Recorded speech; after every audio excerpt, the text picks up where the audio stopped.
유다 지파에 속한 베들레헴에 살던 엘리멜렉이 흉년 때문에 아내 나오미와 두 아들 말론과 기럐을 데리고 모압 땅으로 갑니다. 그곳에서 자신은 죽고 두 아들은 모압 여인인 오르바와 그리고 룻과 결혼을 하게 됩니다. 그런데 이제 10년 후 두 아들 모두 자식 없이 죽게 되어 세 과부 나오미와 오르바 그리고 룻만 남게 됩니다. 여기서 흉년 때문에, 흉년이 그 땅에 들어 이 흉년 때문에 먹고 살기 위해서 모압 땅으로 엘리멜렉 가족은 이주를 한 것입니다. 그런데 먹고 살기 위해서 이주한 것 자체가 문제가 되지는 않는다고 지난주에 말씀을 드렸습니다. 근데 모압 그 땅으로 가게 된, 그렇게 결정하게 된 그런 배경이, 이유가 문제였다라고 말씀을 드렸죠.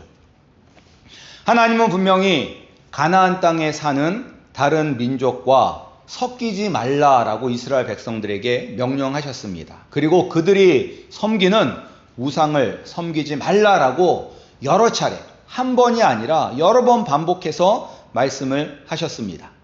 그리고 또한 하나님은 특별히 이 모압 족속은 여호와의 총회에 영원히 들어오지 못한다라고 말씀을 하셨습니다.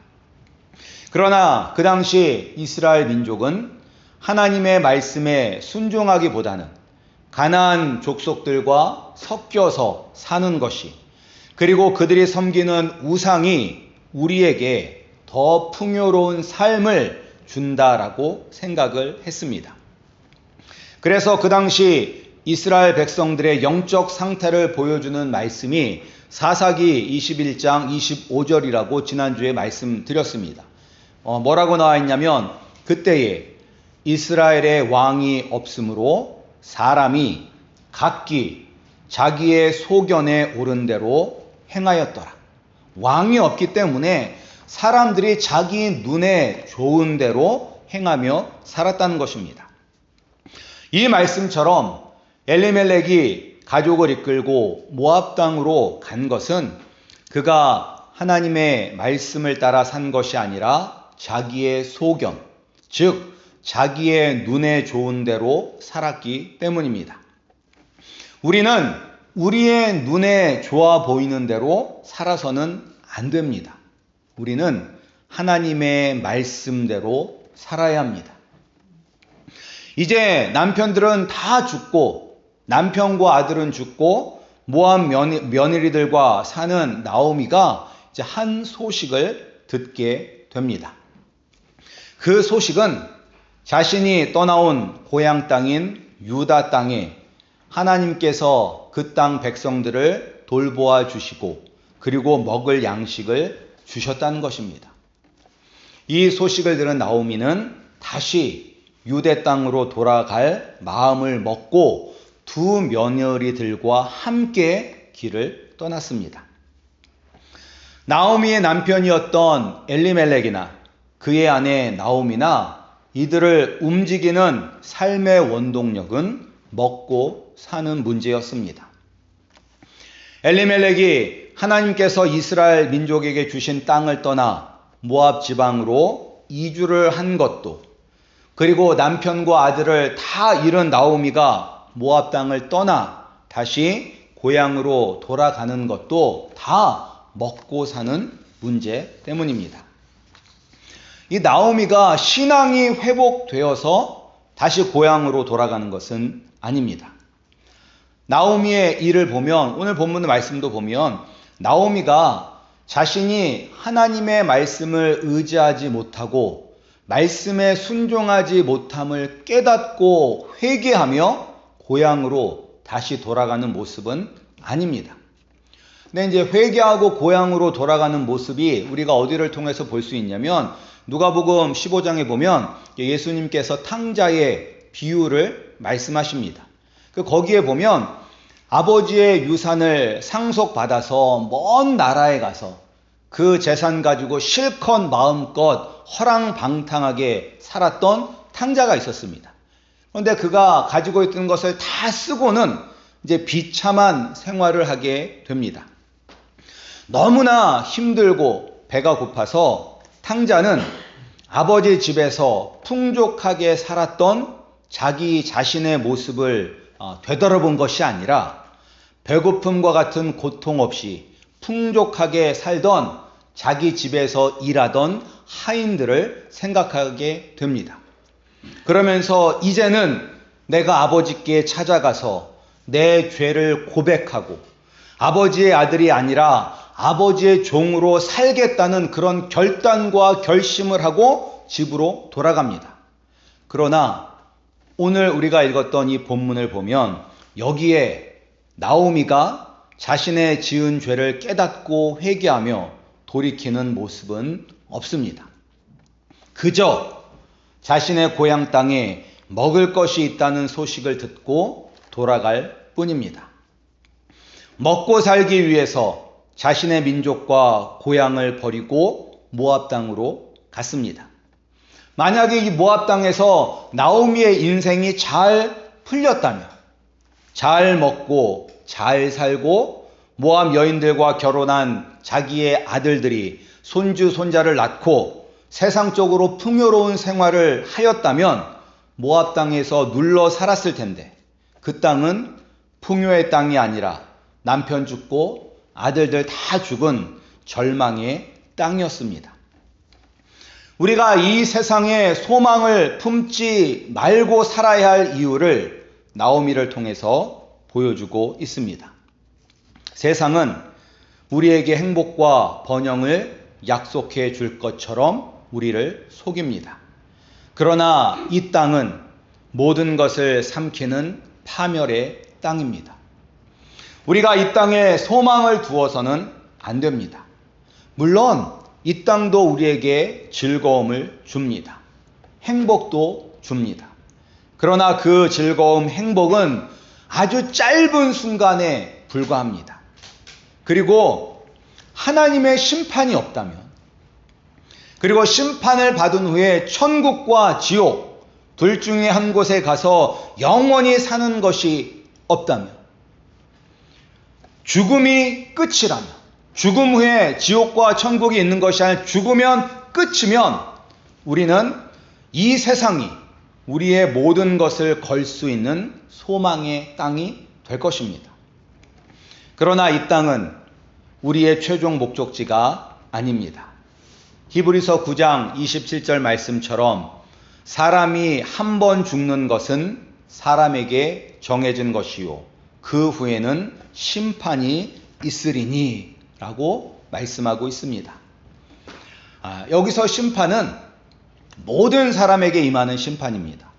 예수님을 믿는 사람이건 예수님을 믿지 않는 사람이건 지금 살아있는 사람이건 과거에 살았던 사람이건 아니면 앞으로 태어날 사람이건 상관없이 모든 사람이 다 하나님 아버지 앞에서 심판을 받을 때가 옵니다.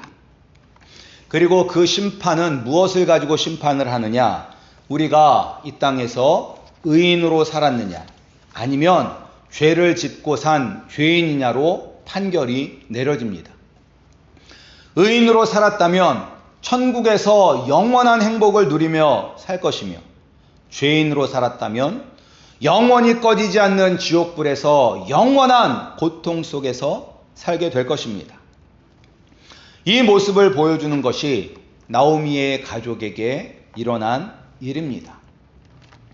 이 심판에서 지옥에 가지 않고 천국에 갈 수 있는 유일한 방법은 예수 그리스도를 믿고 회개하는 것입니다. 그리고 세상을 쫓아 사는 것이 아니라 주의 말씀에 순종하며 사는 것이 천국에 갈 수 있는 유일한 방법입니다. 그런데 지금 나오미는 회개하지 않고 자신의 나라로 돌아가려고 하고 있습니다. 이제 우리가 나오미가 회개하지 않았다는 것을 어떻게 알 수 있냐면 자신들의 며느리들을 자신들의 고향 모압 땅으로 돌려보내려고 하고 있다는 것을 통해서 알 수 있습니다. 처음에 보면 고향 유다 땅을 향하여 두 며느리들과 함께 떠났습니다. 며느리들은 오르바와 며느리였던 오르바와 룻은 모압 여인이었지만 기꺼이 시어머니 나오미를 따라 낯선 땅, 낯선 문화를 가지고 있는 유다 땅으로 함께 가려고 마음을 먹었습니다. 얼마나 귀한 며느리들입니까? 시어머니 나오미가 유다 땅으로 돌아갈 때 어머니, 우리가 왜 그 땅에 가야 합니까? 우리는 이스라엘 백성의 풍속도 문화도 모르는데 우리가 왜 그 낯선 땅에 가서 살아야 합니까? 우리는 여기 남겠습니다 라고 하지 않았어요. 오히려 시어머니 나오미가 너희는 너희 족속들과 너희가 태어나고 자란 이 땅에서 살아라 라고 이야기했었을 때 이방 여인, 이 모압 며느리들이 뭐라고 얘기했는지 우리 9절 마지막 절과 10절을 함께 읽겠습니다. 9절 마지막 절부터 9절 마지막 절 그들이 소리를 높여 여기부터 함께 읽겠습니다. 시작. 그들이 소리를 높여 울며 나오미에게 이르되 아니니이다. 우리는 어머니와 함께 어머니의 백성에게로 돌아가겠나이다 하는지라. 지금 며느리들이 시어머니 나오미에게 점수 따기 위해서 이런 말을 하는 것은 아닙니다. 딸 점수가 없잖아요. 시아버지 돌아가셨어. 자기 남편들 다 죽었어. 뭐 자식이 있는 것도 아니야. 시어머니에게 잘 볼 이유가 전혀 없어요. 그럼에도 불구하고 정말로 시어머니를 따라 낯선 민족이 사는 낯선 땅에 가서 시어머니를 모시고 살려고 했습니다. 이렇게 귀한 며느리들을 나오미는 다시 돌려보내려고 하고 있습니다. 근데 왜 나오미가 며느리들을 모압 땅으로 다시 돌려보내려고 했을까요? 그것은 나오미가 인간적인 눈으로 세상을 보았기 때문입니다. 하나님이 택하신 이스라엘 민족이 사는 그곳이 바로 축복의 땅이고 하나님 없이 사는 모압 땅이 소망이 없는 땅입니다. 그런데 나오미는 이 며느리들을 축복의 땅으로 인도하는 것이 아니라 소망이 없는 땅으로 며느리들을 되돌려 보내고 있습니다. 왜 이런 일이 일어납니까? 나오미가 영적인 눈으로 세상을 보지 않고 육신의 눈, 세상의 관점으로 세상을 보았기 때문입니다. 그냥 인간적으로 생각해서, 이성적으로 생각해서 모압 여인들이 자신의 민족과 자신의 가족과 함께 사는 것이 좋을까요? 아니면 시어머니 외에는 아무도 모르는 낯선 땅, 낯선 사람들과 사는 것이 좋을까요? 어느 게 좋아요? 며느리들에게 있어서는. 당연히 고향이, 자신의 가족과 함께 사는 것이 좋습니다. 따라서 나오미가 이 며느리들에게 해주는 이야기는 현실적으로 보면 맞는 말이에요. 그리고 나오미도 며느리들을 생각해서 하는 말입니다. 그러니까 만약에 이 본문에 나오지만 이 나오미에게 아들이 더 있었다면 며느리들을 보내지 않았을 것입니다.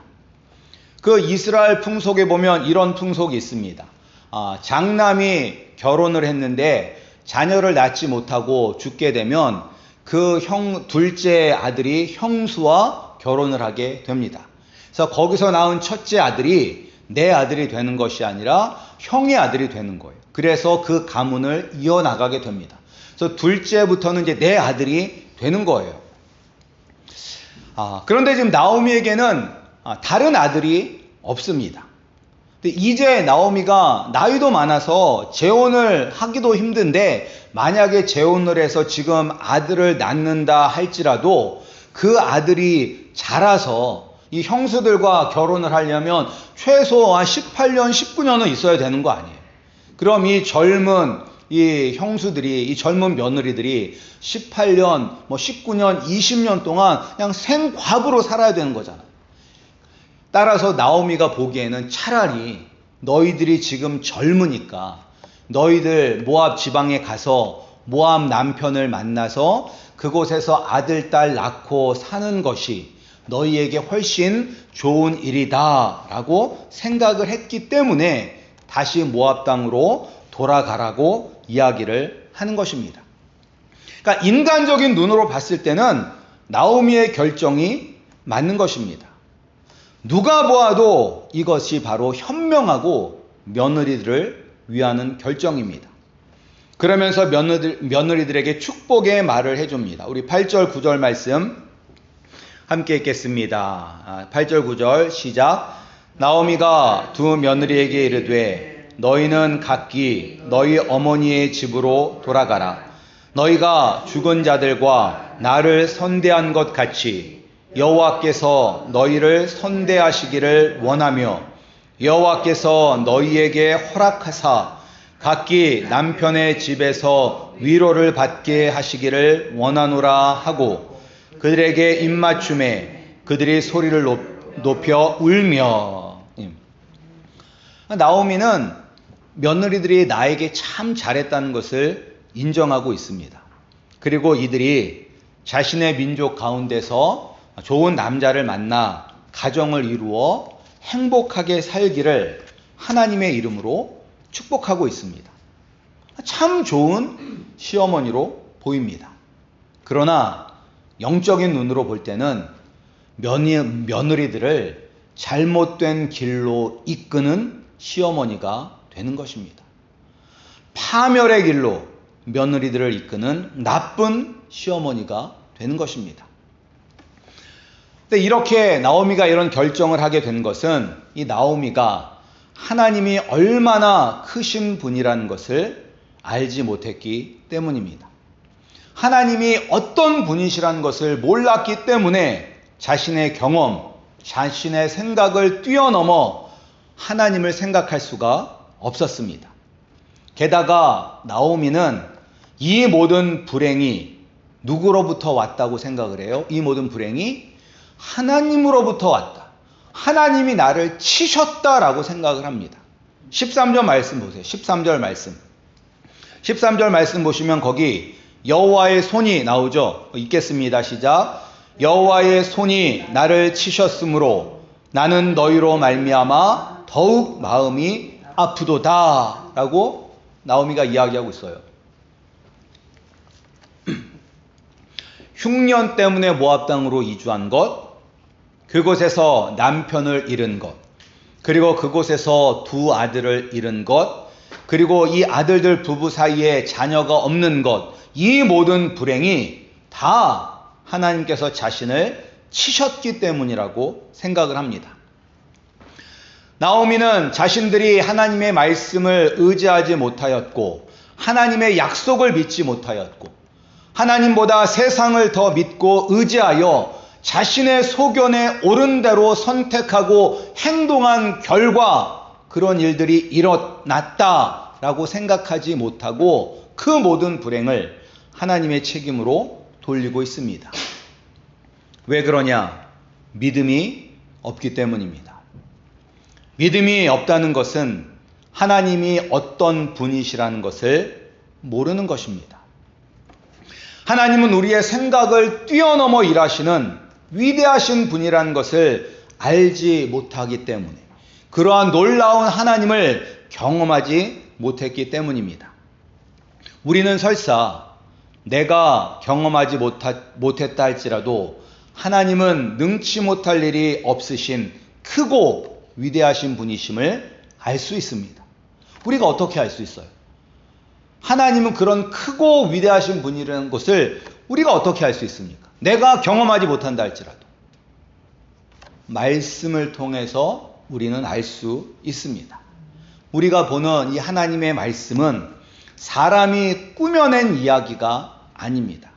실제로 역사 속에서 일어난 사실입니다. 유다 땅에서 살았던 나오미 가족들도 하나님께서 이스라엘 백성들에게 하신 일을 다 알고 있습니다. 그러나 믿지 않았습니다. 이 말씀이 나와는 상관이 없다라고 생각했습니다. 그렇기 때문에 그가 하나님께서 주신 땅을 버리고 모압 땅으로 갈 수 있었던 것입니다. 우리는 하나님이 어떤 분이신지를 알아야 합니다. 그리고 그 하나님의 능력과 은혜를 경험해야 합니다. 오늘 본문에 하나님은 어떤 분이신지 나오고 있어요. 우리 6절 말씀. 우리 6절 말씀을 함께 읽겠습니다. 6절 말씀 시작. 그 여인이 모압 지방에서 여호와께서 자기 백성을 돌보사 그들에게 양식을 주셨다함을 듣고 이에 두 며느리와 함께 일어나 모압 지방에서 돌아오려 하여. 하나님은 어떤 하나님이시냐면 오늘 본문에 나와 있는 것을 보면 하나님은 자신의 백성을 돌보시는 하나님이십니다. 하나님은 자신의 백성들을 끝까지 돌보시고 사랑하십니다. 그 모습을 예수님을 통해서 우리에게 보여주셨습니다. 예수님은 제자들을 사랑하시되 끝까지 사랑하셨습니다. 자신을 3번이나 부인하고 그리고 마지막에는 저주하면서까지 부인하였던 베드로조차도 끝까지 사랑하셨습니다. 그리고 하나님은 우리를 세상 끝날 때까지 사랑하십니다. 이 말씀을 이루기 위하여 성령 하나님을 이 땅에 보내주셨죠. 그리고 우리 안에 성령 하나님께서 거하심으로 하나님은 우리와 항상 함께 하십니다. 또한 하나님은 자신의 백성들에게 생명의 양식을 주시는 분이십니다. 우리에게 날마다 일용할 양식을 주십니다. 이 광야에서 이스라엘 백성들이 먹을 것을 구할 수 없는 광야에서 이스라엘 백성들이 몇 명이었냐면 장정만 60만 명이에요. 근데 여기에 노인과 여자, 어린 아이들까지 합하면 약 250만 명에서 300만 명에 이르는 그 많은 이스라엘 백성들을 하나님께서는 40년 동안 광야에서 먹여주시고 입혀주셨습니다. 하늘에서 만나를 내려서 먹게 하여 주셨어요. 물이 필요하면 반석에서 물을 내서 물을 먹게 하셨습니다. 고기가 먹고 싶다고 하면 하늘의 새를 몰아주셔서 질리도록 고기를 먹게 하여 주셨습니다. 하나님은 육신의 양식뿐만 아니라 영의 양식도 우리에게 주셨습니다. 육신의 물은 목마르지만 영원히 목마르지 않는 생명의 물을 우리에게 주셨습니다. 초대교회나 지금이나 예수님을 위하여 순교하는 사람들이 있습니다. 그들은 영원히 죽지 않는 생명의 양식을 먹었기에 육체의 죽음을 두려워하지 않고 주를 위해 죽을 수 있었던 것입니다. 이처럼 하나님은 항상 우리를 돌보아 주시고 우리에게 필요한 양식을 제공해 주십니다. 이 하나님을 우리는 의지해야 합니다. 우리의 생각으로, 우리의 경험으로 볼 때 도저히 불가능하다 할지라도 우리가 믿고 의지하는 하나님은 불가능이 없으신 전능하신 하나님이심을 믿고 의지해야 합니다. 주님께로 돌아가려 할 때 이런저런 세상의 관점에 비추어 맞고 다시 세상으로 돌려보내는 나오미와 같은 실수를 해서는 안 됩니다. 오히려 며느리들이 저 유다 땅으로 가지 않을래요. 저는 이곳에 남아서 제 민족과 제 가족들과 함께 세상의 즐거움을 누리며 살래요 하더라도 안 된다. 이 땅은 행복의 땅이 아니다. 내가 이런 불행을 겪는 것은 내가 하나님을 떠났기 때문이다. 오직 하나님이 거하시는 그 땅에 우리에게 진정한 행복이 있다. 그곳에 영원한 생명이 있다. 우리는 그곳으로 돌아가야 한다라고 권면하시는 우리 성도님들이 되시기를 소원합니다. 하나님은 우리의 생각보다 훨씬 크신 분이십니다. 우리의 생각으로는 불가능하다고 생각이 되지만 하나님은 가장 좋은 것으로 세상의 방법을 뛰어넘는 방법으로 우리를 축복하여 주십니다. 우리의 이성, 우리의 경험, 오늘날의 과학을 부끄럽게 하시는 하나님의 말씀을 의지하여 주님께로 다시 돌아가시는 우리 성도님들이 되기를 주님의 이름으로 축복합니다.